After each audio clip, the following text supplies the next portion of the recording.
Two corrupt cops thought they'd found the perfect scapegoat when they stopped Carlos's taxi that Tuesday night. The quiet immigrant driver seemed like an easy target for their cartel cover-up. Wrong accent, wrong neighborhood, wrong time to be driving through their crime scene. What officers Martinez and Blake didn't know was that they'd just cornered a 75th Ranger who'd spent 8 years learning how to eliminate exactly their type of threat. Carlos Rodriguez had been driving taxis in Los Angeles for 12 years, keeping his head down, his voice quiet, his past buried under California taxi licenses and polite customer service. Most people saw exactly what they expected: another middle-aged immigrant grateful for any work, invisible until they needed a ride somewhere. The traffic stop happened on Sunset Boulevard at 11:43 p.m. Carlos was heading back to the depot, empty taxi, another quiet end to another quiet shift, when the patrol car's lights lit up his rearview mirror. Officer Martinez approached the driver's side window with the swagger of someone who expected immediate compliance. His partner, Officer Blake, positioned himself at the passenger side, hand already resting on his service weapon, like Carlos was armed and dangerous, instead of just trying to finish his shift. "License and registration," Martinez demanded, skipping any pretense of courtesy. Carlos handed over his documents with the same patient calm he'd shown thousands of passengers over 12 years of night driving. "Good evening, officer. Is there a problem?" "There's always a problem when I can't understand what someone's saying," Blake called out from across the car. "You speak English, old man?" Carlos felt the familiar sting, but kept his voice level. "Yes, sir, I speak English." Martinez examined the taxi license like he was looking for forgeries, taking his time, making Carlos wait. "Carlos Rodriguez, how long you been driving this route?" 12 years, officer." 12 years of what exactly?" Blake walked around to join his partner, both men now positioned to intimidate. "Picking up drug dealers? Running packages for the cartels? Because that's what guys like you do, right?" The casual racism hit like a slap, but Carlos kept his hands visible on the steering wheel, voice steady. "I drive taxi. Legal passengers, legal routes." "Legal passengers." Blake mimicked his accent with cruel precision. "Right, like that warehouse district run you made 3 hours ago. We got cameras, Carlos. We see where you go." The warehouse district. Carlos remembered that fare, nervous businessman, cash payment, quick drop-off at an address that looked like legitimate shipping company. Nothing suspicious at the time, just another passenger who wanted to get somewhere fast. "I take passengers where they ask to go," Carlos said simply. "Sure you do." Martinez leaned closer to the window, using his size to crowd Carlos inside his own vehicle. "Here's what's going to happen, old man. You're going to tell us about your warehouse friends, or we're going to have a very long conversation downtown." "I don't have warehouse friends, officer. I drive taxi." Blake laughed, the sound harsh and mocking. "He drives taxi. That's all he does, Martinez, just drives taxi." He drew out the words like Carlos was a child trying to lie his way out of trouble. "Look at me when I'm talking to you," Martinez snapped, when Carlos glanced toward the street looking for any witness to whatever was about to happen. "You think this is funny? You think we're playing games here?" Carlos met his eyes, keeping his voice respectful despite the growing certainty that these weren't good cops having a bad night. "No, sir. I don't think it's funny." "Good. Because guys like you, guys who think they can run whatever they want through my city, they learn real quick that there are consequences." There it was. Guys like you. Carlos had heard that phrase in a dozen different accents, 3 different languages, always meaning the same thing. You don't belong here. You don't matter here, and nobody will miss you if you disappear. "Officer, I work legal job, pay taxes, no trouble." "No trouble," Blake repeated, grinning at his partner like they were sharing a private joke. "Hey Martinez, you hear that? No trouble. This old guy thinks driving cartel money around isn't trouble." "I don't drive cartel money." "Then what were you doing at the warehouse?" Martinez's voice rose, aggressive now, the kind of escalation Carlos recognized from places where aggressive men with weapons decided who lived and who disappeared. "What was in that package your passenger carried?" "I don't know about package. I drive taxi." "Jesus Christ, is that all you can say?" "I drive taxi, I drive taxi." Blake pulled out his handcuffs, the metal catching streetlight like a threat. "Maybe a night in county will improve your English." That's when the radio crackled with the call that changed everything. "All units minutes, we have shots fired at the Riverside Warehouse District. Multiple casualties. Suspect vehicle is a black sedan, California plates David Mary 742. The same warehouse where Carlos had dropped off his passenger 3 hours earlier. The same address that had seemed like legitimate business until bullets started flying. Martinez and Blake exchanged looks, and Carlos saw the moment their story crystallized in their minds. Foreign taxi driver, crime scene location, perfect timing for a scapegoat who wouldn't be missed. Well, well, Martinez said, voice thick with false satisfaction. Looks like your warehouse friends had a busy night, Carlos. I don't know about shooting. Of course you don't. Just a taxi driver, right? Blake moved closer, close enough that Carlos could smell coffee and contempt on his breath. Except taxi drivers don't usually know when to avoid crime scenes before they happen. The logic was backwards. But Carlos had seen this before. When authorities decided you were guilty, evidence became whatever they needed it to be. Truth became whatever served their purpose. Officer, I think there is misunderstanding. No misunderstanding, Carlos. Martinez leaned against the taxi, pinning Carlos inside his own vehicle. You were at that warehouse. Now there's bodies at that warehouse. That's not coincidence in my book. That's conspiracy. I drop off passenger. I leave. That's all. That's all. Blake mocked again. The cruelty sharper now. You hear that, Martinez? That's all he did. Just happened to drop someone off at the exact location where a drug deal went south 3 hours later. The radio crackled again. Adding pieces to a puzzle, Carlos was beginning to understand. Suspect in warehouse shooting is armed and extremely dangerous. Military-style weapons. Approach with extreme caution. Military-style weapons. Carlos had heard those sounds while driving away. Distant pops he'd assumed were fireworks or construction. Now he understood why his passenger had been nervous. Why the cash payment? Why the quick exit? You know what I think? Martinez grabbed Carlos's door handle, preparing to drag him out. I think you're not just driving. I think you're coordinating. I think that passenger you dropped off was carrying more than just a package. I think the same thing, Blake agreed, moving to flank him. And I think this old man knows a lot more about military weapons than he's letting on. They were fishing, but they were close to something that could destroy the quiet life Carlos had built. Close to questions that would lead to answers he'd spent 12 years avoiding. Officers, I just drive taxi. I don't know about weapons. Right, just a harmless old immigrant who happened to be in the wrong place at the wrong time. Martinez pulled out his own handcuffs, the sound of metal against metal sharp in the night air. Turn around, Carlos. Hands behind your back. For what charge? Suspicion of conspiracy to commit murder, aiding and abetting armed criminals, obstruction of justice. Martinez reached for Carlos's arm with rough familiarity. Should I keep going? That's when the second radio call came in, the one that revealed what this really was. All units, warehouse shooting update. We have positive ID on one of the shooters. Miguel Santos, known cartel enforcer. Vehicle registered to Elite Transportation Services.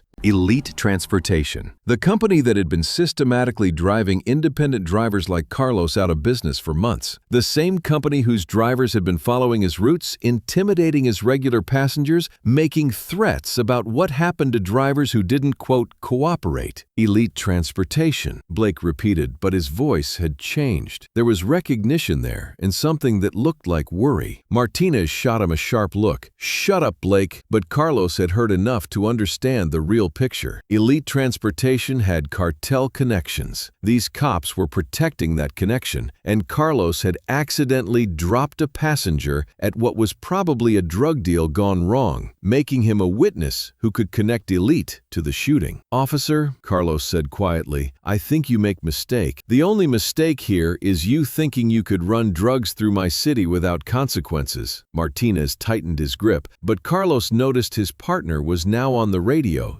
speaking too quietly to be official police business. Blake finished his call and approached. We got the green light. Captain says to bring him in for questioning.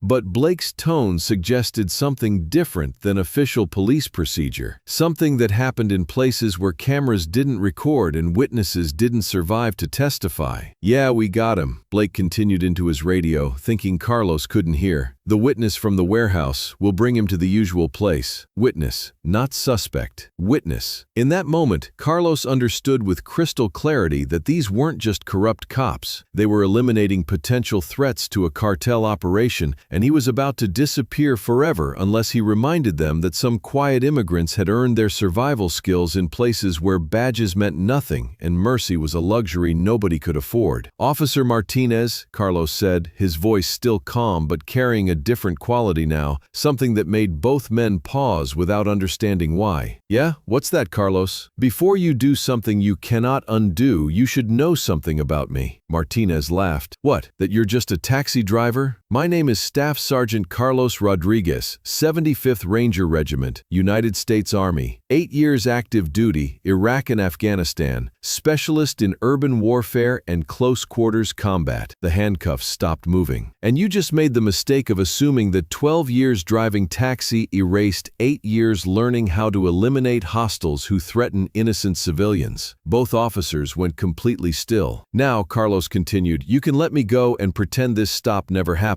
Or you can find out why Rangers train for situations exactly like this one." Blake's hand moved toward his weapon. Carlos had been expecting that for the last 30 seconds. The disarming technique was muscle memory from thousands of training repetitions. Blake's service weapon was in Carlos's hand before the officer understood what had happened. Martinez tried to draw his own gun, but Carlos already controlled both men's positions and had Blake's weapon trained on the space between them. "Hands visible, both of you," Carlos commanded in the voice he'd once used to control soldiers under fire. "Step back 3 paces.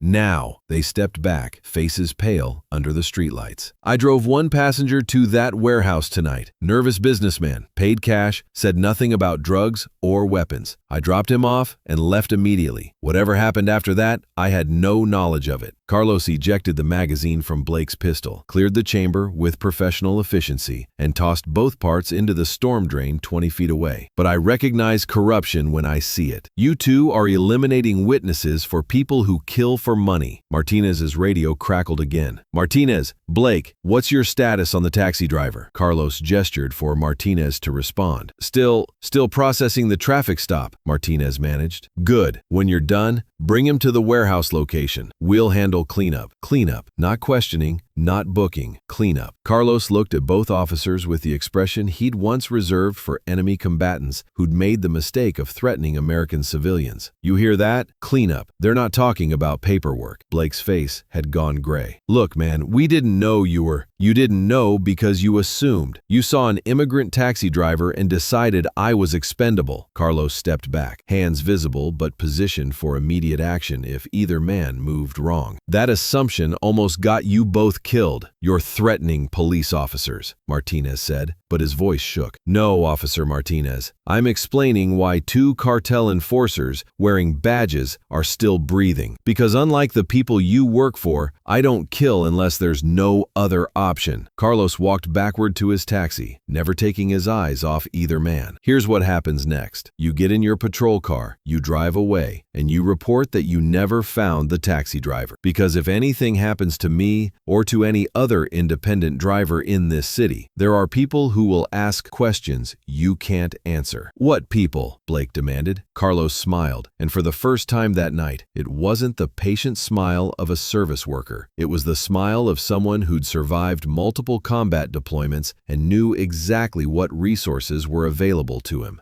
Ranger Battalion has a saying, officers: Rangers lead the way. That doesn't stop when you hang up the uniform. We take care of our own, and we take care of people who can't take care of themselves. He got into his taxi and started the engine. Next time you want to eliminate a witness, you might want to verify he's actually defenseless. Some of us earned our citizenship the hard way. Carlos drove away, leaving 2 corrupt cops standing under a streetlight, realizing they just tried to murder a man trained by the United States Army to kill people exactly like them. Because some stories are earned in places where respect comes from capability, not courtesy. And sometimes the most dangerous enemies are the ones who look like they can't fight back. Every story is earned, not given, and some earnings follow you home, ready to surface when innocent people need protection. If you enjoyed this story, click the like button and don't forget to subscribe so you don't miss the next one.